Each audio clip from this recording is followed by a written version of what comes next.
The গার্ডিয়ানের টিউলিপের সাক্ষাৎকার নিয়ে ৬টি উল্লেখযোগ্য বিষয়ে বার্গম্যান অভিমত প্রকাশ করেছেন এবং সম্প্রতি দ্য গার্ডিয়ানে প্রকাশিত টিউলিপ সিদ্দিকীর সাক্ষাৎকার নিয়ে বাংলাদেশে দায়ের করা দুর্নীতি মামলার বিষয়ে প্রথমবারের মতো মুখ খুলেছেন টিউলিপ সিদ্দিক। তিনি দাবি করেছেন যে শেখ হাসিনার বোনের মেয়ে হওয়া হিসেবে তার প্রভাব ব্যবহার করে ঢাকায় জমি অর্জনের অভিযোগ হাস্যকর এবং তিনি এখনো অভিযোগের বিস্তারিত বা আনুষ্ঠানিক সমন পাননি, যা তাকে একটি কাফফা কায়স্থ দুঃস্বপ্নে আটকে রেখেছে। টিউলিপ সিদ্দিকী শেখ হাসিনার শাসনের পতন এবং বাংলাদেশের রাজনৈতিক অস্থিরতার প্রেক্ষাপটে নিজেকে মোহাম্মদ ইউনূসের সঙ্গে তার খালার বিরোধের ক্ষতিগ্রস্ত হিসেবে বর্ণনা করেন। সাক্ষাৎকারে তিনি ২০০৪ সালের উপহার হিসেবে পাওয়া ফ্ল্যাট, তার বর্তমান বাড়ির মালিকানা এবং রাশিয়ায় ২০১৩ সালের একটি ছবি নিয়ে অভিযোগের বিরুদ্ধে তিনি অবস্থান ব্যাখ্যা করেন। তিনি জোর দিয়ে বলেন যে কোনো অন্যায় তিনি করেননি এবং বাংলাদেশের জনগণ ন্যায় বিচার পাক, তবে তার বিরুদ্ধে নির্বিচারে যে মামলা তা অন্যায়। এদিকে গার্ডিয়ানে টিউলিপ সিদ্দিকের দীর্ঘ সাক্ষাৎকারের সংবাদ সামাজিক যোগাযোগ মাধ্যমে যখন ছড়িয়ে পড়ে, তখন ব্রিটিশ সাংবাদিক ডেভিড বার্কম্যান তার অভিমত তুলে ধরেছেন। তিনি লিখেছেন যে টিউলিপ সিদ্দিকের দ্য গার্ডিয়ানে দেওয়া সাক্ষাৎকারে ৬টি উল্লেখযোগ্য বিষয় উঠে এসেছে। সেগুলো হলো যে, একটা যে বিষয় তিনি পয়েন্ট আউট করেছেন সেটা হচ্ছে যে বাংলাদেশের কর্তৃপক্ষের সঙ্গে যোগাযোগের অভাব। টিউলিপ সিদ্দিক বারবারই দাবি করেছেন যে বাংলাদেশের কর্তৃপক্ষ তার বিরুদ্ধে ফৌজদারি মামলা সম্পর্কে তাকে কিছুই বলেনি। তিনি বলেন, "আমি একটি কাফফাকায়স্থ দুঃস্বপ্নে আটকে আছি, যেখানে আমাকে বিচারের মুখোমুখি করা হয়েছে। কিন্তু আমি জানি না অভিযোগটা কি বা বিচার কি নিয়ে।" এটি সম্পূর্ণ অযৌক্তিক, যেটা বার্গম্যান বলার চেষ্টা করেছেন। বাংলাদেশে তার স্বার্থ রক্ষার জন্য তিনি স্থানীয় একজন আইনজীবী স্থানীয় একজন স্বার্থ রক্ষার জন্য তিনি স্থানীয় একজন আইনজীবী নিয়োগ করতে পারতেন। যা তিনি স্পষ্ট ইচ্ছাকৃতভাবে করেননি। তাই এই অভিযোগের কথা বারবার বলা বন্ধ করা উচিত। এটাই বার্গম্যান মনে করেন। আরেকটি ব্যাপার টিউলিপ উল্লেখ করেছেন তার খালার প্রতি অবস্থান।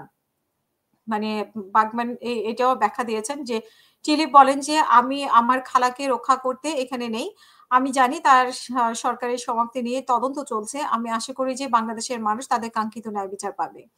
কিন্তু একজন জনপ্রতিনিধি হিসেবে, এটা বার্গম্যানের মতামত। তিনি বলেন যে একজন জনপ্রতিনিধি হিসেবে এইটুকু বলাই যথেষ্ট।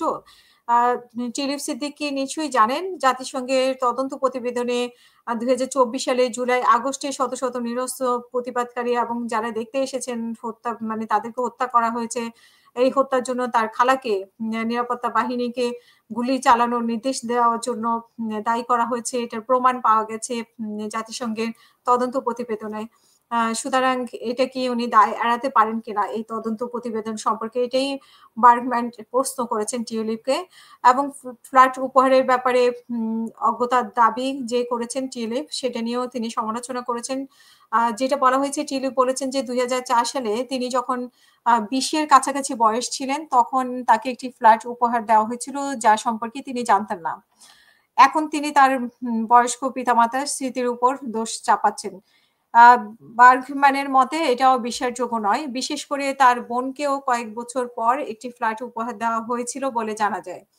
সো এইটাও বার্গম্যানের বিশ্লেষণ করেছেন যে এটাও তার অযৌক্তিক এবং যেটি বলা হয়েছে ৪ নম্বরে বর্তমান বাড়ির মালিকানা সম্পর্কে। টিউলিপ দাবি করেন যে তিনি যে বাড়িতে থাকেন তার মালিকের সঙ্গে তার পরিচয় লেবার পার্টির মাধ্যমে হয়েছিল। এটি সত্য হলেও তিনি নিশ্চয়ই শিগগিরই জানতে পেরেছেন যে ওই ব্যক্তি যুক্তরাজ্যের আওয়ামী লীগের একজন পরিচিত নেতা।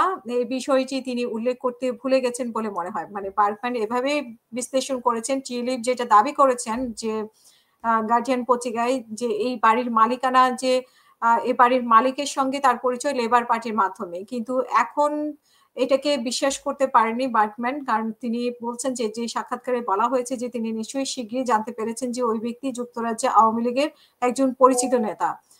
আমার মনে হয় সেটাই উনি উল্লেখ করতে চেয়েছেন। যখন আওয়ামী লীগের নেতা হিসেবে জানছেন, তাহলে উনি কেন সেই বাড়িটা নিতে চাইলেন বা মালিকানা নিলেন? এই বিষয়টি উনি উল্লেখ করতে চাইছেন এবং এই বিষয়টি তিনি উল্লেখ করতে ভুলে গেছেন বলেই তিনি মনে করেন, মানে বার্গম্যান মনে করেন। খালার সঙ্গে সম্পর্ক এবং রাজনৈতিক অবস্থান। তিনি বলেন যে, "আমার খালাকে তা আমি নিয়ন্ত্রণ করতে পারি না।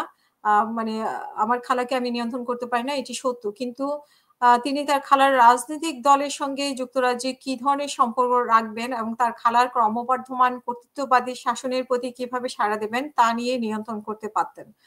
টিউলিপ যেটা দাবি করেছে সাক্ষাৎকারে যে খালাকে নিয়ন্ত্রণ করতে পারে না। কিন্তু যুক্তরাজ্য আওয়ামী লীগের সাথে টিউলিপের একটা সম্পর্ক সেটা তিনি ব্যাখ্যা তুলে ধরেছেন বার্কম্যান তার মানে বিশ্লেষণে এবং তার খালার ক্রমবর্ধমান কর্তৃত্ববাদী শাসনের প্রতি কিভাবে সাড়া দেবেন তা তিনি নিয়ন্ত্রণ করতে পারেন। এটি এই ব্যাখ্যায় তিনি এটা উপস্থাপন করেছেন এবং যেটা বলা হয়েছে ক্ষতিগ্রস্ত হওয়ার দাবি। মানে টিউলিপ যে ক্ষতিগ্রস্ত হওয়ার দাবি করছে সেটা বলছেন যে টিউলিপ বলেন যে তিনি ক্ষতিগ্রস্ত। কিন্তু তার ব্যাখ্যা অনুযায়ী নয়। তিনি দাবি করেন যে এটি মোহাম্মদ ইউনূস এবং তার খালার মধ্যে বিরোধের কারণ। এটি সঠিক নয়। বর্তমানে যদি কোনো বিরোধ থাকে তা হলো তার খালা এবং বাংলাদেশের জনগণের মধ্যে। যে দেশটির বছরের পর বছর স্বৈরাচারের থেকে পুনরুদ্ধার করেছে এবং ২০২৪ সালে জুলাই আগস্টে ৩ সপ্তাহের মারাত্মক রক্তপাতের ঘটনায় তার খালা আইন প্রয়োগকারী সংস্থাগুলোর প্রায় ১,০০০ মানুষকে হত্যা করেছে। তবে যদি এই বিরোধের ফলে তাকে নির্বিচারে মামলার মুখোমুখি হতে হয় তা অবশ্যই অন্যায়। এটাই বার্কম্যান তার ৬টি ব্যাখ্যা হাজির করেছেন। আপনারাও কমেন্টের মাধ্যমে আপনাদের মতামত জানাবেন। আসসালামু আলাইকুম।